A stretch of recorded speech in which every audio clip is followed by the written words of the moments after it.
আমি মাস্ক পরবো না। কেন মাস্ক পরবি না?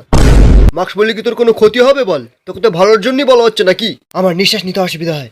আচ্ছা, নিঃশ্বাস নিতে অসুবিধা হয়। এই মাস্ক না পরার জন্য যখন তোর করোনা হবে তখন হসপিটালের বেডে তুই শেষ নিঃশ্বাস নিবি। এই লাঠিটা দেখতে পাচ্ছিস তো? এতে করোনার ভ্যাকসিন লাগানো আছে। তো জায়গা মতন ভরে দিলে না, সব করোনা ঠিক হয়ে যাবে। সরকার মুখে মাস্ক পরে বাড়ি থেকে বেরোতে বলেছিল, আর তোদের মুখে মাস্ক নেই কেন? মাস্ক 40 টাকা করে। তাহলে বাড়ি থেকেও বেরোবি না। কি হয়েছিল দেবসেনা?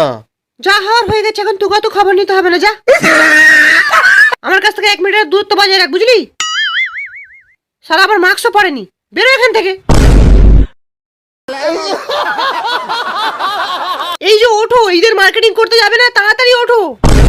চল ভাগ সালি, বেরো এখান থেকে। মার্কেটিং করতে যাবো না, যা। এদিকে লোক সালা মরে যাচ্ছে অক্সিজেনের অভাবে, এ সালে আবার মার্কেটিং করবে। বেঁচে থাকলে তোমাদের ঈদ করবো।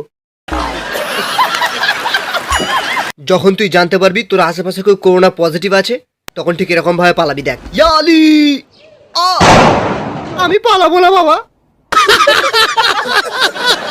আপনার কি জ্বর জ্বর ভাব? হ্যাঁ। আপনার কি করোনা হওয়ার ভয় লাগছে? হ্যাঁ। আপনি কি জলের জায়গায় স্যানিটাইজার খাচ্ছেন? আরে হ্যাঁ ভাই, হ্যাঁ।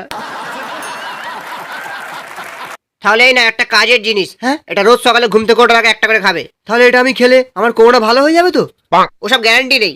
কি বলছিস, গ্যারান্টি নেই? ধস তাহলে আমাদের জিনিস। আমি করোনা ভ্যাকসিন নিয়ে নেবো। কে আপনি? কাটা কেষ্টু, আমি করোনা পজিটিভ। আমাকে এক্ষুনি 2 লাখ টাকা দে, নাহলে আমি থুতু ফেলে তোর মুখে করোনা ছড়াবো। বুঝলি? টাকা বার কর।